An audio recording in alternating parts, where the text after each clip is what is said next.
Okay. Hey, welcome everybody. We are continuing this discussion on how to live a meaningful life. We got two more to go, and today we're going to talk about the power of relationships. So I want to begin with a study that I remember hearing about years ago, and I've kind of followed it for a while. It's a study in 1938 by Harvard, and they studied 268 Harvard graduates, 456 disadvantaged boys from inner city Boston. So like this group of and they're all men, I think, kind of elite guys from Harvard and then inner city guys from Boston. And they followed them for 83 years. And they studied everything about them. It was a really highly funded study. They studied, the jobs they had, their IQ, their physical health, their family life, everything about them. And then they kind of extended it to their extended families and put a lot of money into it. And they were trying to figure out what made a person happy. And could they get to the denominator, the common denominator for happiness? What's the key factor? So you might already know based on what we're going to talk about today, but it wasn't money. Some people were really successful. They had doctors and lawyers and professional athletes. There's some people who, lived minimum wage jobs or, had lower income, teachers, social workers, things like that. And none of those things seemed to be a factor in happiness. They had happy people in high incomes and low incomes. They had happy people with good health and bad health. They had happy people in all the different IQs, all sorts of things. Where you lived didn't seem to matter. It was the quality of your relationships. And it wasn't even close. So a couple quotes and then it was put into a book. The book's called The Good Life. Robert Waldinger. Robert Waldinger. He's the writer and kind of the guy who put all this research together and is on the project now. And he said that the clearest message we get from 85-year study is this: good relationships keep us happier and healthier, period. He says nothing is even close. Loneliness is as dangerous to our health as smoking a pack of cigarettes a day, he said. So the reason I wanted to talk about that is, we talked about the meaning-centered life based on Viktor Frankl's work. And when he, way back in the 1940s, he said one of the deepest sources of meaning is relationships. And he said what saved him was even contemplating his wife. They had been married 6 months, and then he went to the concentration camp. And as he was getting berated by the soldiers, he would kind of escape in his brain just thinking about his wife, and then also investing in his other comrades, other prisoners. And he said that really saved him, gave him meaning even in this really meaningless situation. So that's some kind of the psychology, the clinical research on the importance of human relationships, and we've talked about this in our in the past when we've had podcasts on relationships. And then one final thing, and then I want to hear your perspective. Jesus tells this really strange parable in Luke 16 about a shrewd manager, about a guy who's going to get fired from his job because he's not working hard and he's a lazy bum. And he knows he's going to be fired. And before he's fired, he goes to all of his manager's debtors and he does some shady deals, cuts their bill in half. And he does that so that when he's fired, he'll be welcomed by these other businesses. And the boss praised the dishonest manager because at least he was doing something for once. And Jesus then makes this point. He said, we should learn something from the dishonest manager, not to be dishonest, obviously. And that's just kind of how Jesus would tell stories, kind of edgy.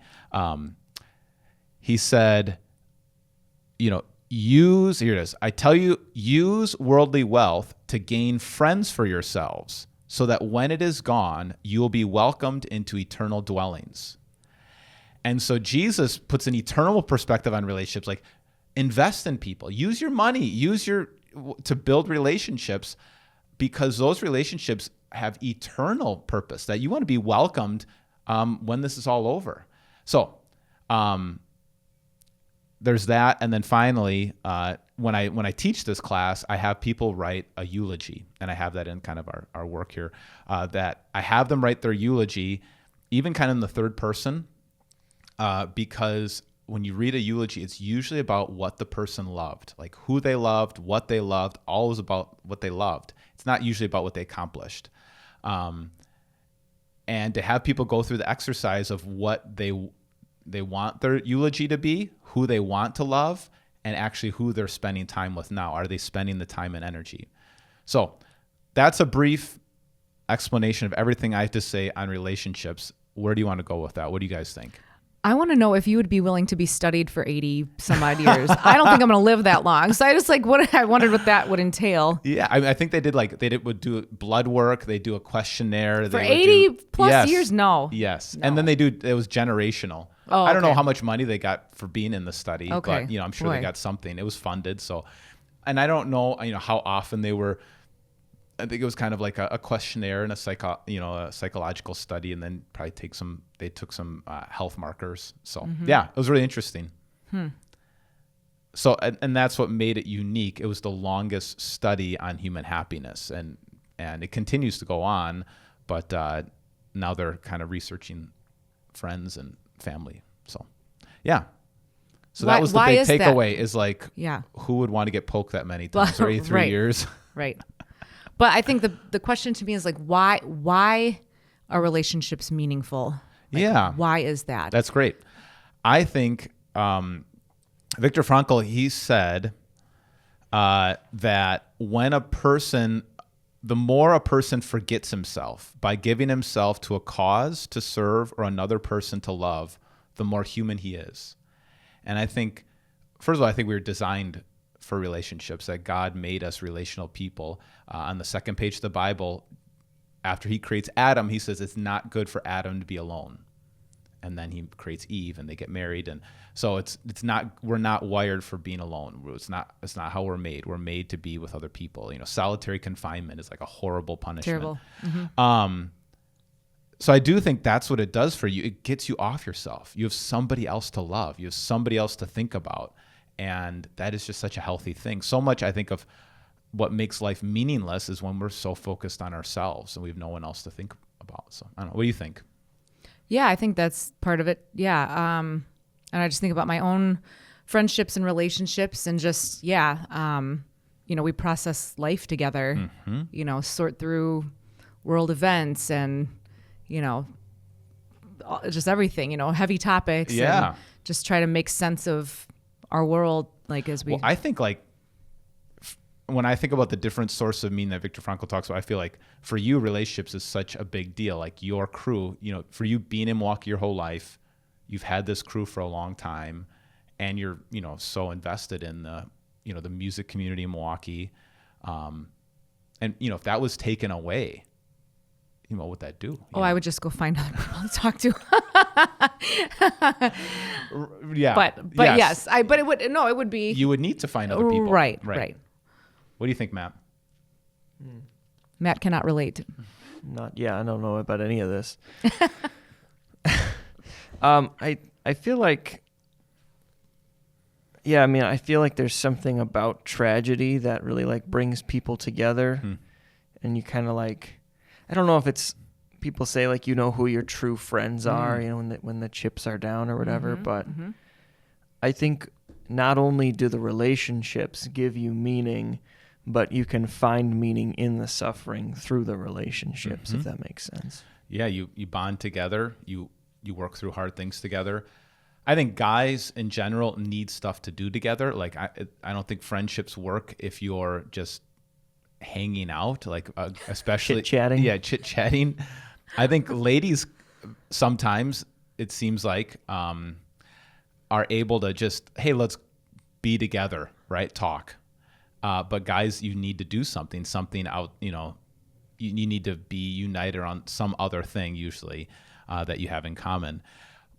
What I think is interesting is, the book is called The Good Life, but the whole point of that study was to find happiness.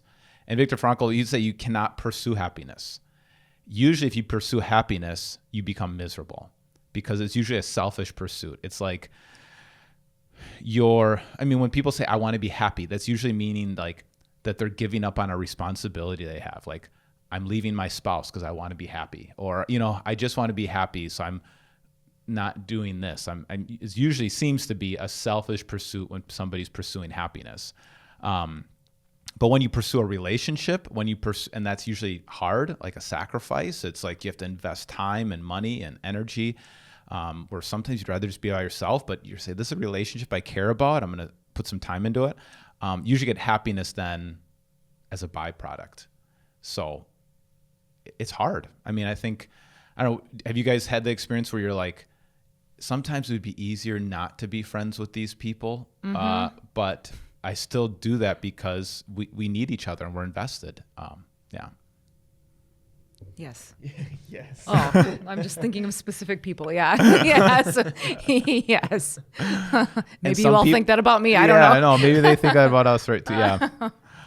But, you know, Jesus said, no greater love is this than laying down your life for your friends. And I think that's the other part, that I think there is a loneliness, like, you know, really pandemic in our world today, where people are so busy, and the extra time they do have, they distract themselves on their phone, and they don't put in the effort for friendships, and they don't know why they're so unhappy. And it really is like, it is so very, very important. So, I don't know. So if you guys were to write your eulogy, how do you guys want to be remembered about what you loved, or who you loved, or what you were devoted to? Can I go back sure. quick and just say, like, so for someone like me, it's easy to make friends. I have communities of people based on my activities. For people who are not wired like I am, I think about those people. Yeah. I mean, how does a person like that start, you know, relationship? I mean, go to church, small group, right? Like how does this person, you know, and if it's, you know, like finding commonalities, I mean, is that kind of the way? She's talking about me. I'm not talking about Help you. me. You have I need friends. You got a great crew of, you know, you got your bad movie nights, right? And you got, do you allow people to go fishing with you? Yeah, I do. As long as they're quiet, as long as they keep quiet and don't get in your way. Worst day of my life. Well, what happened? It's boring. Annie made it worse. Oh yeah, Annie's not invited to go again. Yeah, you got to go like when the bluegills are just, you know, super hungry or something like that. So you keep her busy. Yeah, I do think that's probably the first step. If somebody's saying, I think it's something to pray about, but it's something like, well, maybe you need to try some new things, because just trying a friendship probably won't happen. But if you try new things and you get involved in some things, I think that's an easy way, an important way to build friendships. And sometimes it also just takes time, you know? So I don't know. I think that's a really, because you were talking about because of your activities, you know, it's your volleyball, music, you're doing these things. Are you still roller skating? No, but I want to pick it back up. Okay. All right. Roller derby. Are we going to get into like that? I've thought about it. I could see that. Please, just once. That I don't would be know, so maybe. fun to Boy, watch. I don't know. I don't want to get my butt whooped. That would be so good. Does that happen? Is that real? Oh yeah. Where? The Brew City Bruisers. That's a thing. Yeah. I thought about it. I think that would be great. Just once, you know, and retire. Yeah, maybe. But I think to watch you give somebody an elbow, that would be fun. Maybe it would be therapeutic. I think it would be great. Yeah. Another Bible verse I usually share when I talk about this topic is not just, Luke 16, where Jesus says, you know, use money to make friends. And, you know, that sounds weird, but I think what he means by that is like, don't be so selfish. Like, don't be the guy that's never picking up the tab at the bar. Right. Don't be the guy who's mooching off everybody. Don't be the guy who doesn't tip well. That stuff. Yeah. But, you know, is generous and inviting people over and, you know, and I don't know, that's a unique perspective, that those friendships that you invest in are people you're going to see on the last day. As sometimes people have this weird view of heaven that, you're going to be floating in clouds and you're not going to remember anybody. I don't know if you've ever heard anything like that. Yes. And I think this is a clear verse of scripture that's saying we will remember people, we will be connected. And in fact, we should invest in relationships with that in mind. So I don't know, that's been a helpful perspective for me. Mm-hmm. Anything on that, or should I move on to another verse? I cut you off about eulogies. I'm sorry. Okay. Yeah. Did you? I'll get back to that. Okay. And the other kind of well-known section of scripture is 1 Corinthians 13. Is kind of the love chapter. Is very often used at weddings. Love is patient, love is kind. It says that if I speak in tongues of men or of angels, but I do not have love, I'm only a resounding gong or a clanging cymbal. And then he goes on to say, these three things remain: faith, hope, and love, but the greatest of these is love. In context, it's not about weddings, but it's a selfish congregation that's all about themselves, about how some of them have gifts of healing or speaking in tongues, and they feel better than other people. They're disregarding the poor when they have the Lord's Supper. They're getting drunk at the Lord's Supper. Like, there's all sorts of selfishness going on. And so in the middle of that, Paul says it doesn't matter any of the other things you're doing if they're not done in love. They don't mean anything. So I know that's been a really helpful verse for me, or a perspective that, like, and I think it's true. You think about maybe famous athletes or great entertainers. If you find out that they're a complete jerk and they don't love people, like, you don't respect any of the other work that they've done. I remember watching the acceptance speech for the Basketball Hall of Fame of Michael Jordan and David Robinson. And Michael Jordan goes on this rant about how he proved everybody in that room that he was better than everybody, and how he proved his high school coach who didn't play him his freshman year of high school, and how he took everything personally, and he was still like this bitter, horrible. I was like, dude, I don't respect who you are after watching this speech. And then David Robinson gets up there and he's like, love him. Like, thank my family. I think that they had the opportunity. I'm so proud of my boys who've continued to do great things. I was like, that's just totally different perspective. And so again, I don't know, I think our country can be so focused on your success or your achievement or what you've done. But at the end of the day, those eulogy values, it's about who you love. It's about who you love. And so why don't we, focus on that now? And then, if success happens, great. But organically, yeah. Like, I think organically, you do find happiness and you do find success. Whatever might look different, but when you when you pour into other people. Yep. So, if you were to write your eulogy, what would you say? What would you want to be known for? You go first. He liked fish more than people. That is true. I think that's true. No, I don't think that's true. I don't think that's true either. You could say, but when you do love something as much as you do loving fishing, you do get fellow fishermen, and you shouldn't force it on some people who can't sit out in the water, that long. But shouldn't proselytize. It's like throwing pearls before swine. Yeah, that's right. Yeah. Oh, gee, thanks, man.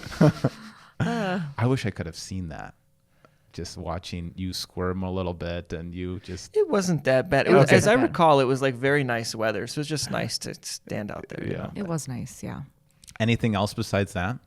No, that's it, huh?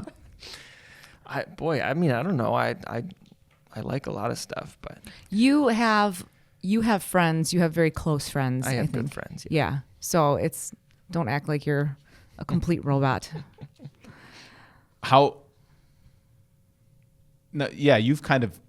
You've invested in a group of people a lot. Like there's a crew. Well, he's a relator. And so this just came to me a couple days ago. So I have a friend who was just invited to a wedding, and he's like, that's kind of weird. Like, I didn't expect to be invited. I think weddings are like the pinch point where we like ask ourselves like, oh, what's our label? Like, are we still friends or are we just acquaintances? You know? And I guess for me, the way I've always seen it is like, it's just, it's like love is patient and kind. Love is a choice. And friendship is a choice. It's not just a label or a state of being, That's like saying like, oh, we're married and therefore we will always do this or that. It's like, well, if you're married, you still have to choose to love that person, right? And friendships are the same way, where I think we get caught up with that label sometimes, and we're like, oh, well, we're friends, so we should hang out. Or, well, we're not really that good of friends, so I don't know why you invited me. Well, like, do you want to be friends? If you want to be friends, then choose to spend time together or whatever, It's interesting you mentioned that wedding thing. I've seen this over the years of friendships break down when you thought they were really good friends, and then there was a wedding and they weren't invited, and then then they just, oh, okay, well, that means that we're not, and they never reconcile. And sounds like that wasn't a very good friendship. I guess not. Yeah. Or maybe one person had those expectations. And I think the other thing is not only starting a friendship, but then, putting the work and then being willing to forgive people. I think that's the hard part, is that if you're going to be close to anybody for any amount of time, you're probably going to tick each other off. Can you forgive each other and reconcile? Because it's going to happen. I think maybe I told you a story before, but I had a boss. He was a friend when I was in college and window cleaning for him. He was a crazy Pentecostal. He was just such an interesting, strange dude. Joe Harding was his name. But he said, like, my first day at work, he's like, well, Ben, if we're going to have this kind of window cleaning partnership, do this thing, and you're going to work with me, and we're probably going to tick each other off. So when that happens, let's make sure we forgive each other. And sure enough, like 6 months in, like, he wanted to take some of the businesses that I had already on my own and put them under his umbrella of his business. And we got in this big disagreement about it. And, and then we were like, all right, we said we're going to disagree. Can we reconcile and figure this out? And thankfully we did. And I kept working for him. But, I think I remember I told Bill that story when I started working here at Victory. I was like, all right, Bill, we're probably going to... let's figure this out behind closed doors and not act like total jerks in front. I had two pastors growing up that they would not be in the same room, like when the other was preaching. Then they were they just could not figure it out, and they were together like for 30 years, and they just hated each other. It was misery. It was so awful. Dumb. Yeah, so dumb. Yeah. Where's the call system at this point? Come on. Something. So. I wrote, so part of this, I did write my eulogy, and, just use it as kind of like a thing to go back to once in a while. Like, all right, am I investing in these people? But you guys want to hear it? Yeah. All right, here you go. Whether you want to or not, here it is. So it said, I write in the third person, and when I read this to somebody, like, oh, Ben was such a nice guy. We'll miss you. But Ben loved his family. He loved his wife, Emily. She was his best friend. He loved to spend time with her, listen to her, take her to places that stretched her. They always seemed to be laughing. Ben loved his children, Shelby, Joan, and Annie. He loved to watch Shelby sing, and her boundless energy and love for people inspired her to keep serving Jesus. Ben loved to play and compete with Jonah. Jonah always had a way of making him laugh. Ben loved to spend time with Annie, playing games and watching movies. He loved to taste her baking. He loved that she was so strong and had a soft heart. He loved his congregation. He loved to see people grow in their walk with Jesus. He took time for them, cared for them, and he was there when they needed him. And Ben loved Jesus. He needed Jesus to love him and forgive him. He believed that Jesus was guiding him to his eternal purpose. And he loved to read and write wherever he was. There's a trail of books behind. And he loved to be out in nature. And then I go on to other stuff like loved to compete and loved to read. So some of these things mention of Viktor Frankl. It's not on there. I should. He kept on quoting Viktor Frankl. And people's eyes rolled in the back of their head. No. So that was, I took that from, there's a couple different books that talked about this, but 7 Habits of Highly Effective People is one. And it said, like, begin with the end in mind. So I think it could be a helpful practice. And then you ask yourself, like, all right, am I being devoted to my wife? Am I being devoted to my kids? Would they say that about me? So that's been sometimes not so much. I was going to say that the guy in there sounds pretty good. He's fun pretty good. Yeah, exactly. It's aspirational, right? Yeah. So last night I had a class here and we worked through this, and it was interesting hearing people's perspective, because they said, yeah, like it's hard to write because I want to be a different person and this is not who I am. I'm spending so much time at work or doing other things, and I'm not spending it with the people I care about. Who was that well-known, maybe you remember, Bucks player who just died? He was 80 some years old. He owned a bunch of businesses. I can't remember his name, but Okay. I know who you're he was like talking a billionaire. Yeah. Didn't he own partially after, I don't know. All right. He owned like 100 Chili's and he's a multi-billionaire. Yeah. And he passed away. A well-known speaker also. And I read his eulogy just because I was like, it was interesting to see what he says. And it didn't mention anything about his businesses. It mentioned his faith and his family. Didn't mention him playing NBA basketball, all that kind of stuff. So that was really interesting. Like, it doesn't really matter, that your family is what really matters, and the people you care about. So, yeah.